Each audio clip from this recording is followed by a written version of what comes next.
오늘 아침 뉴스 연구소.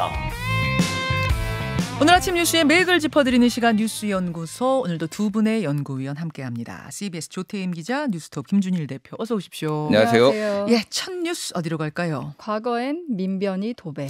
예, 윤석열 대통령의 착신 발언이 있었어요. 네, 어제 윤석열 대통령 요새 출근길에 기자들 질문에 답을 하고 있거든요. 네네. 어제 그 현 정부의 검찰 쏠림 인사에 대한 비판이 제기되고 있다, 이렇게 기자가 묻자 내놓은 답입니다.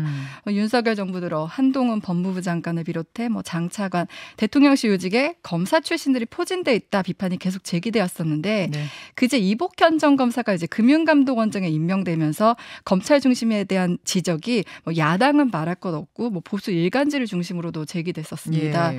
윤석열 대통령은 이 같은 지적에 과거에 민변 출신들이 도배를 하지 않았느냐, 미국 같은 나라를 보면 거버먼트 어토니, 그러니까 정부 측 변호인, 검사를 의미하더라고요. 네. 경험을 가진 사람들이 폭넓게 진출한다고 밝혔습니다. 과거 문재인 정부 이제 민변 출신으로는 최강욱 공직기관 비서관, 황희석 법무부 인권국장, 이광철 민정비서관 등 이제 청와대 요직에 민변 출신들이 임명됐던 걸 언급한 건데요. 그러면서 이제 검찰 출신 중용 의사를 재확인했다고도 볼 수 있습니다. 민주당 박홍근 원내대표는 민변은 권력기관이 아니고 사회단체다. 전 정권이 했으니 나도 하겠다는 건 1차원적 접근이다, 이렇게 비판했습니다. 네. 그리고 또 윤 대통령과 과거 이제 출퇴근길 카풀을 하는 인연이 있는 것으로 알려진 강수진 전 검사는 네. 공정거래위원장 후보군에서 제외됐다고 대통령실이 어제 밝혔습니다. 그러니까 금융감독원장하고 공정거래위원장까지 검사가 되는 거 아니냐, 이제 하마평이 올랐었는데 일단 금감원장은 그렇게 됐고 공정거래위원장은 후보군에서 검사 제외했다는 얘기죠. 네. 그 강 교수 내정이 무산된 것이 혹시 검찰 출신이 많다는 비판 때문이냐, 이 같은 질문을 또 윤 대통령이 했는데 네. 윤 대통령은 전혀 아니다, 이렇게 짧게 밝혔습니다. 자, 김준일 대표. 네. 어떻게 보셨어요? 일단 그 미국의 사례를 들면은 SEC라고 증권거래위원회가 있습니다. 이게 네. 금융감독원하고 비슷해요. 성격이 완전히 일치하지는 않지만은 연방 검사 출신들이 여기에 위원장으로 가기도 합니다. 그래서 이거 자체를 완전히 이를테면은 비판의 칼날로 볼 건 아니다.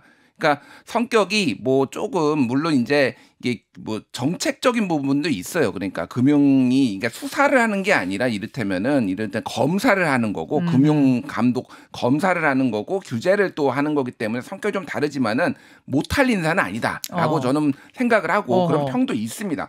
문제는 1년의 과정들이잖아요. 그러니까 너무 앞에다가 검사 출신들은 너무 많이 여기저기다가 해놓으니까 이것까지 하니까 지금 사람들이, 그리고 처음 사례니까 지금 약간 폭발하는 여론이 좀 있는 거예요. 대통령실과 장차관급 인사 다 합쳐서 지금 14명 검사 출신이 들어가 있는 거고, 검찰 수사관 출신까지 하면 이제 15 이렇게 되는 거죠. 그러니까 검찰이 예전부터 갔던 곳, 법무부 장관은 검찰이 갔던 경험이 있으니까. 그런데 예를 들면은 보훈처장, 예. 보훈처장하고 검찰하고 무슨 상관입니까? 근데 검사가 가 있는다든지 이런 게 너무 많은 거예요. 그러니까 편중 인사. 그러니까 그런 부분에 대해서 언론들이 얘기를 했는데 어제 저는 윤석열 대통령의 이 워딩이 굉장히 좀 흥미로웠습니다. 어떤 워딩이요? 그러니까 민변이 도배하지 않았냐. 과거 정권에서는 문 정권에서는 민변이 도배하지 않았느냐. 그러니까 윤석열 대통령 입장에서는 억울한 거예요.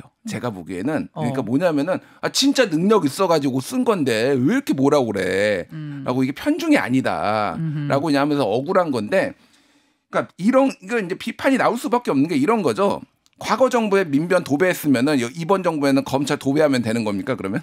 그러니까 도배라는 단어 자체가 부정적 뉘앙스잖아요. 우리도 도배하겠다. 그러니까 이거는 내로남불이 아니라 말을 만들자면은 니불내불이에요. 니 불륜했으니까 내도 불륜하겠다.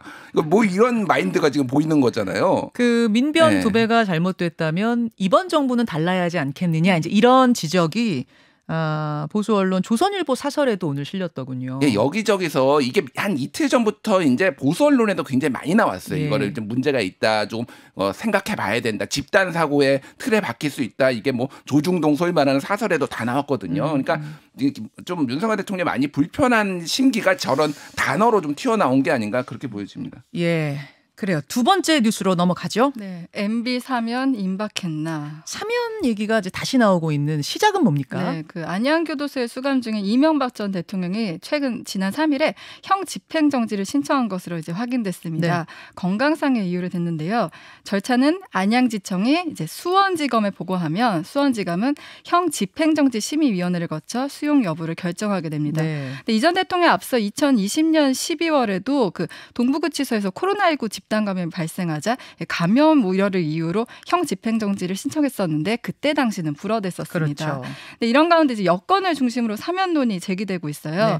형 집행정지와 사면은 다르거든요. 그러니까 형 집행정지는 석방 기간 동안 형의 시효가 잠시 중단되는 약간 일시 석방 개념으로 형은 남아있게 되는 건데 그러니까 건강 회복하고 뭐 문제가 됐던 사유가 해결되면 다시 시작되는 거잖아요. 네네, 다시 형이. 들어갈 수도 원래는. 있습니다. 예. 근데 사면 이제 형까지 면제가 되는 거죠. 네. 권성도 원내대표는 국민 통합 차원에서 이명박 전 대통령 사면이 필요하다. 그러면서 이제 박근혜 전 대통령과의 형평성을 언급하기도 했어요. 네.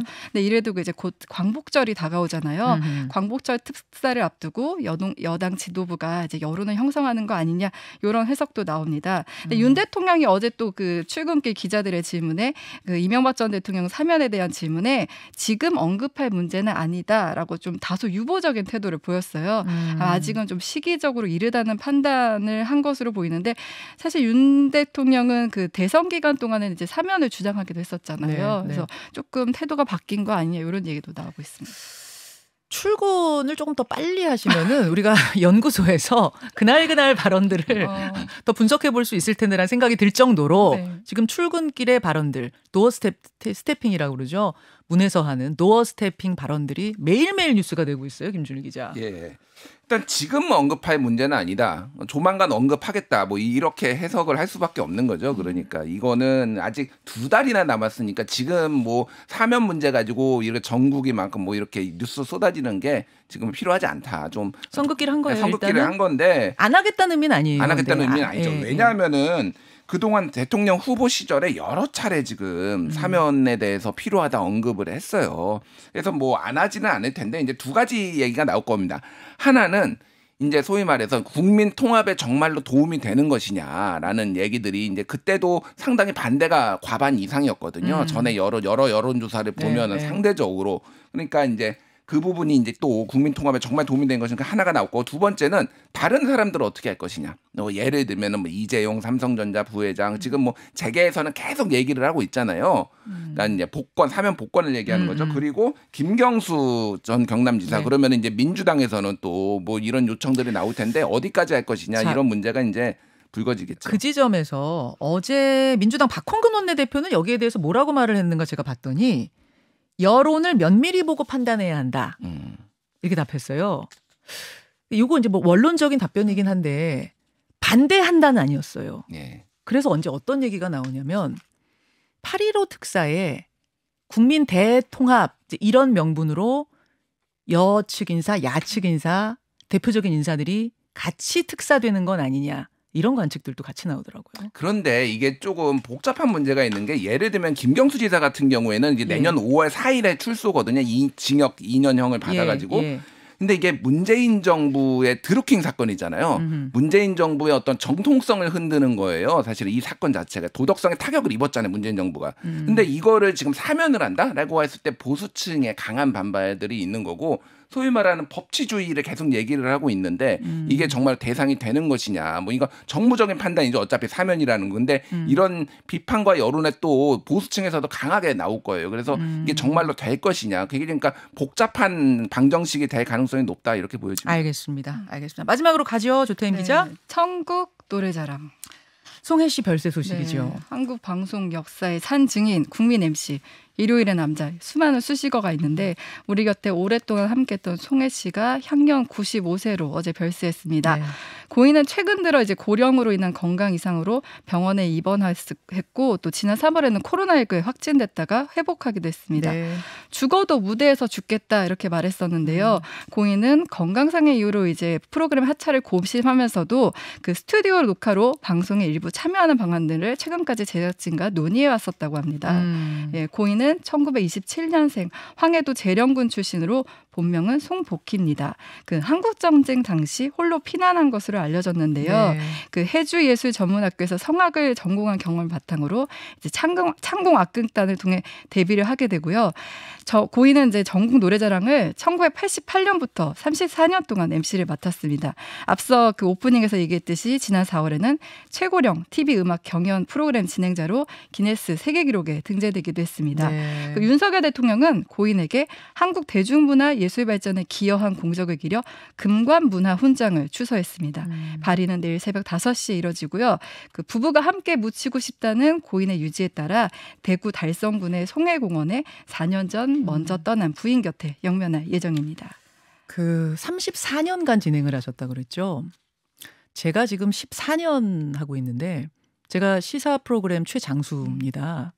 근데 제가 앞으로도 20년을 더 해야 송혜 선생님 정도가 된다는 거라고 생각을 하면 정말 대단한 분입니다.